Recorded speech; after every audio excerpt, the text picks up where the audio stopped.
সবাইকে শুভ জামাই ষষ্ঠী। আজকে অনেক দিন পরে তোমাদের সাথে একটা মিনি ব্লগ শেয়ার করলাম।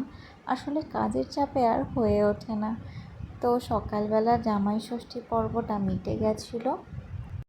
মা সুমিতকে জামাই ষষ্ঠী করতে শুরু করে দিয়েছিল। তখন বাজে কটা? সকাল 11:30। দাদা ভাইয়েরও থাকার কথা ছিল, মানে আমার পিসির ছোটো মেয়ের বর। আমাদের দুই বোনের একসাথেই ষষ্ঠী হচ্ছিল। সকালে অ্যারেঞ্জমেন্টে অনেক কিছুই ছিল, লুচি, ফল, 5 রকম মিষ্টি। তোমরা কে কে জামাই ষষ্ঠীর দিনই ষষ্ঠী করতে গেছো? আমি কিন্তু বুধবারই চলে এসেছিলাম ষষ্ঠী করার জন্য। 2-3 দিন আগে এসেছি বলে কি হবে বলো? আমি দুপুরবেলা কিন্তু রেডি হয়ে গেছিলাম, আবার ঠিক যেন আমি এইমাত্রই ষষ্ঠী করতে এলাম। তো মা আমাদের ফার্স্টে বরণ করে নিচ্ছিল। তো আমি ওই জন্য হাসছিলাম, দেখে মনে হচ্ছে যেন অষ্টমঙ্গলা করতে এসেছি, এমন একটা ফিল হচ্ছিল। তো আমাদের দুজনকে আশীর্বাদ করে নিল মা। আমাদের কিন্তু সব রান্না বান্না খুব তাড়াতাড়ি শেষ হয়ে গেছিলো, 12:30টার মধ্যে সব কমপ্লিট হয়ে গেছিলো। ওই জন্যেই তো সুন্দর করে শাড়ি পরে এত সুন্দর সাজুগুজু করতে পেরেছি।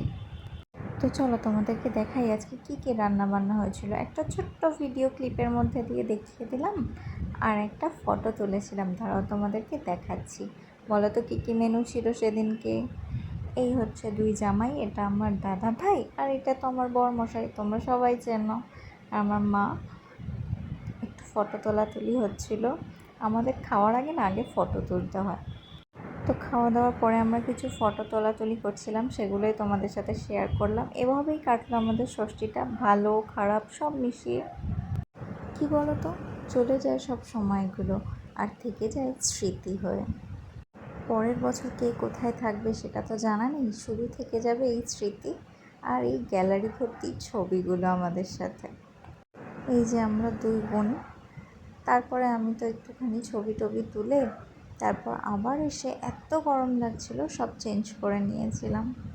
তো চলো টাটা বাই বাই, আশা করছি আবার তাড়াতাড়ি একটা মিনি ব্লগ তোমাদেরকে দিতে পারবো। বাই।